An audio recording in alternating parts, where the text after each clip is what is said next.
Shalom anak-anak Bu Guru yang baik, selamat pagi, selamat bertemu kembali dalam pelajaran kita pada hari ini.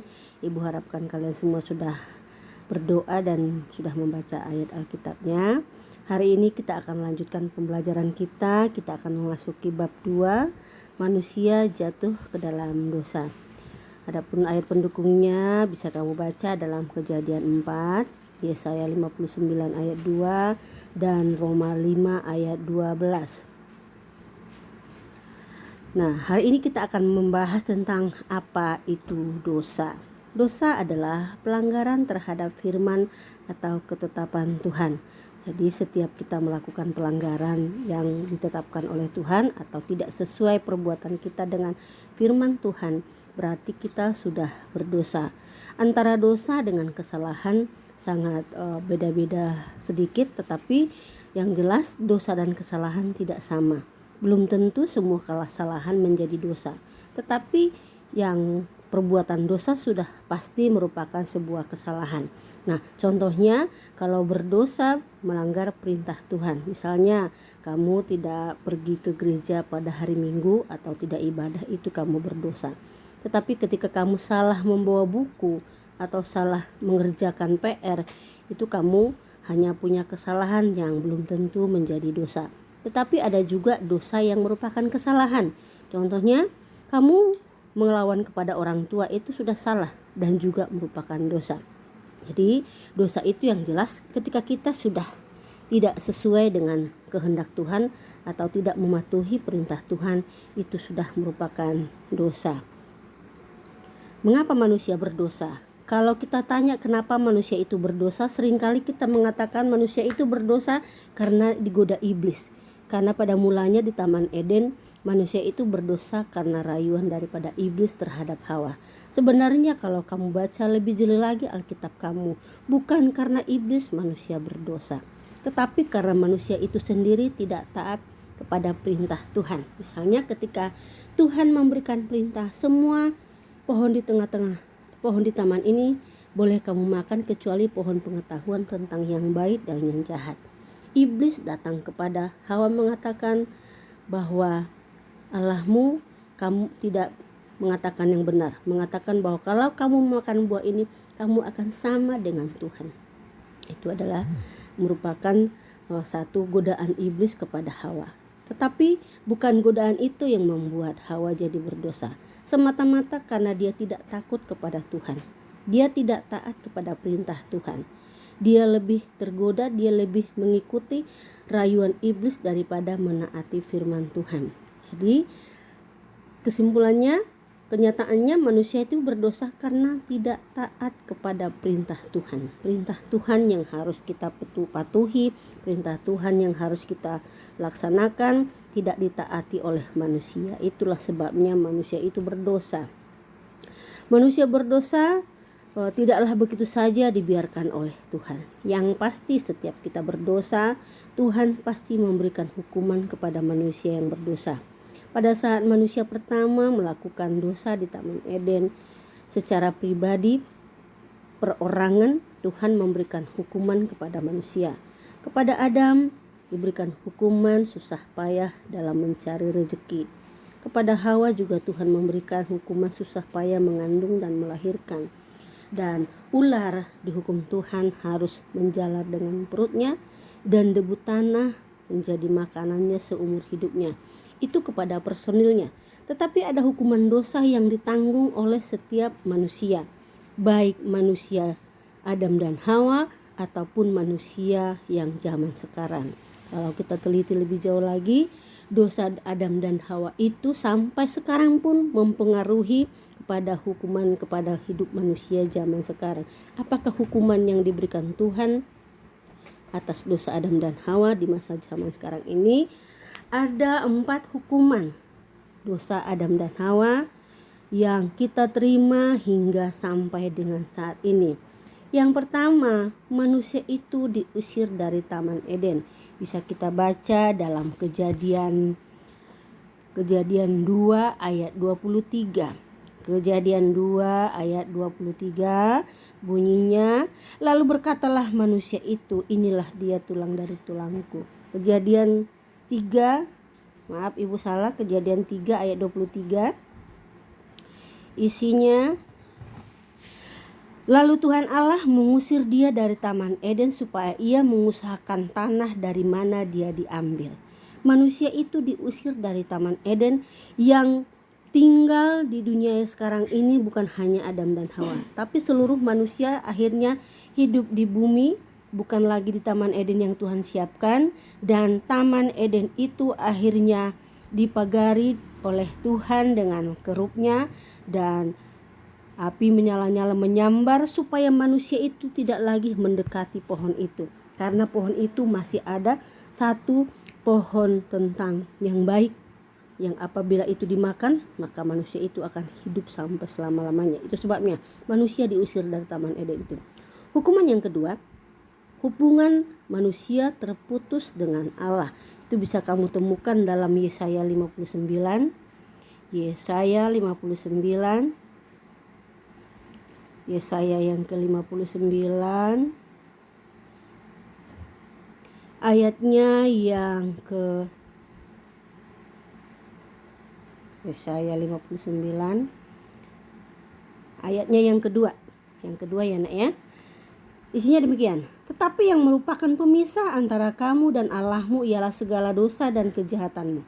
Dan yang membuat dia menyembunyikan diri terhadap kamu sehingga ia tidak mendengar ialah segala dosamu. Dosa kita telah membuat kita tidak lagi melihat kemuliaan Tuhan. Tuhan menyembunyikan dirinya terhadap manusia. Hingga sampai saat ini manusia tidak bisa melihat wajah Allah yang sesungguhnya. Itu karena dosa.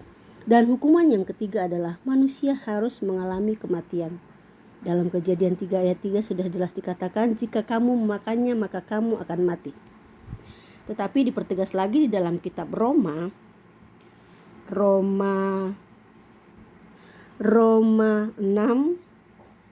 ayat yang ke-23. Demikian firman Tuhan. Ayat yang ke-23. Tetapi sekarang setelah kamu dimerdekakan dari dosa dan setelah kamu menjadi hamba Allah, kamu beroleh buah yang membawa kamu kepada pengudusan, dan kesudahannya ialah hidup. Ayat yang ke-21 ya nak. Dan buah apakah yang kamu petik daripada semua itu menyebabkan kamu merasa malu sekarang? Karena kesudahan semuanya itu ialah kematian. Upah dosa ialah maut, tetapi karunia Allah ialah hidup yang kekal. Jadi upah dosa itu adalah maut.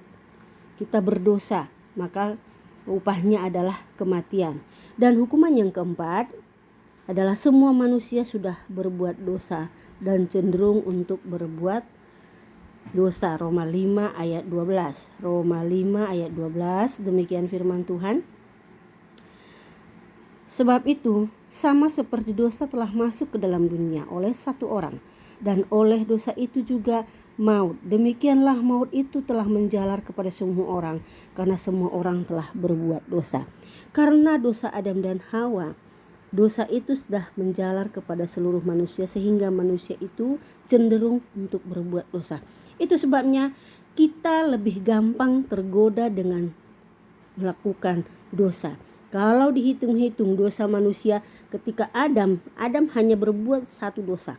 Tetapi kepada keturunannya, contohnya Kain itu melakukan 3 dosa. Yang pertama dia iri, panas hati, kemudian ia membunuh adiknya, lalu ia berbohong lagi kepada Tuhan mengatakan dia tidak tahu di mana adiknya.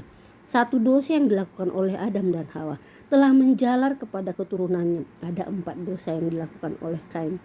Nah, sekarang kalian sudah tahu bagaimana akibatnya, bagaimana hukumannya ketika manusia melakukan dosa. Masihkah kita mau berdosa? Masihkah kita mau mengikuti kehendak iblis? Masihkah mau kita melanggar peraturan-peraturan yang sudah Tuhan berikan kepada kita? Ibu harapkan melalui pembelajaran pada hari ini, jangan lagi hidup di dalam dosa. Mari kita merdekakan diri kita dari dosa. Bagaimana caranya? Supaya kita lebih lagi terhindar dari dosa, supaya kita tidak cenderung berbuat dosa. Satu-satunya cara adalah dengan menaati kebenaran dan kehendak firman Tuhan. Taat kepada Tuhan bisa menghindari kita dari perbuatan dosa. Firman Tuhan yang mana? Tentu saja firman Tuhan sangat banyak di Alkitab. Salah satu contoh firman Tuhan dalam Alkitab, ya dari kitab Perjanjian Lama sampai Perjanjian Baru ada 66 kitab. Tentu saja sangat banyak kebenaran firman Tuhan yang harus kita laksanakan di sana. Tetapi supaya lebih gampang kita pahami, mari kita membuka Alkitab kita Keluaran 20 ayat 1 sampai 17. Di situ ada 10 perintah Tuhan yang pada mulanya itu diberikan oleh Tuhan Allah kepada bangsa Israel, yang diberikan pada Musa dalam 2 loh batu untuk dilaksanakan oleh bangsa Israel. Tapi firman Tuhan dalam 10 hukum Taurat itu tidak hanya berlaku kepada bangsa Israel, tetapi juga kepada seluruh umat manusia, yaitu kita semua berkewajiban untuk melakukan firman Tuhan itu, dan segala ketetapan yang telah Tuhan berikan di dalam Keluaran 20 ayat 1 sampai 17 itu sudah diperbaharui untuk dilaksanakan di dalam kehidupan kita sehari-hari. Ke-10 firman Tuhan itu boleh Ibu sebutkan secara rinci. Yang pertama adalah jangan ada padamu Allah lain di hadapanku. Yang kedua, jangan membuat patung yang menyerupai apapun untuk disembah. Yang ketiga, jangan menyebut nama Tuhan Allahmu dengan sembarangan. Yang keempat, ingatlah dan kuduskanlah hari Sabat Tuhan Allahmu. Yang kelima, hormatilah ayahmu dan ibumu, supaya lanjut umurmu di tanah yang diberikan Tuhan Allahmu kepadamu. Dan hukum yang keenam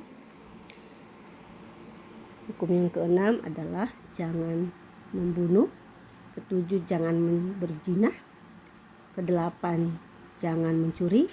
Kesembilan, jangan mengucapkan saksi dusta tentang sesamamu. Dan ke-10, jangan mengingini apapun milik sesamamu. Mungkin salah satu dari perintah Tuhan yang harus kita taati adalah 10 firman Tuhan ini. Dan 10 firman Tuhan itu bisa dibuat dalam satu hukum lagi, yaitu hukum kasih. Kasihilah Tuhan Allahmu dengan segenap hatimu, dengan segenap jiwamu, dengan segenap akal budimu, dan dengan segenap kekuatanmu. Dan kasihilah juga sesamamu manusia sama seperti dirimu sendiri. Itulah ke-10 firman Tuhan yang mewakili mungkin dari kesekian firman Tuhan untuk kita taati dalam kehidupan kita sehari-hari, sehingga kita boleh mengurangi sedikit demi sedikit dosa yang kita perbuat, dan kita menjadi orang-orang yang bertobat, yang melakukan segala kebenaran firman Tuhan. Ibu harapkan ke depan kalian semua boleh menjadi anak-anak yang seturut dengan kehendak Tuhan, menghindari perbuatan dosa, dan tidak lagi hidup dalam dosa seperti yang dalam Alkitab manusia cenderung berbuat dosa. Tapi hari ini Ibu harapkan kita semua adalah anak-anak Tuhan yang taat kepada kebenaran firman Tuhan. Dan di sini di akhir pelajaran pada hari ini Ibu memberikan tugas kepada kalian semua. Ada 3 tugas. Yang pertama, hafalkan 10 perintah Tuhan. Yang kedua, tuliskan semua dosa yang pernah kamu lakukan dengan sejujurnya. 3, berdoalah kepada Tuhan. Sebutkan semua dosa-dosa yang kamu lakukan. Kamu minta ampun kepada Tuhan Yesus. Dan ketiga tugas ini boleh dibuat dalam sebuah rekaman, mengucapkan 10 perintah Tuhan dan berdoa memohon pengampunan dari Tuhan. Semua tugas ini silakan dilaporkan dan dikirim ke kelas Edmodo. Demikian pembelajaran yang bisa Ibu sampaikan pada hari ini. Semoga pembelajaran ini boleh kita lakukan bersama-sama. Kita tinggalkan dosa dan kesalahan kita. Kita perbuat apa yang Tuhan kehendaki dalam kehidupan kita. Selamat melakukan firman Tuhan. Semoga pelajaran ini menjadi berkat. Kalian semua juga jadi berkat. Tuhan Yesus memberkati. Shalom, sampai bertemu dalam pelajaran minggu yang akan datang.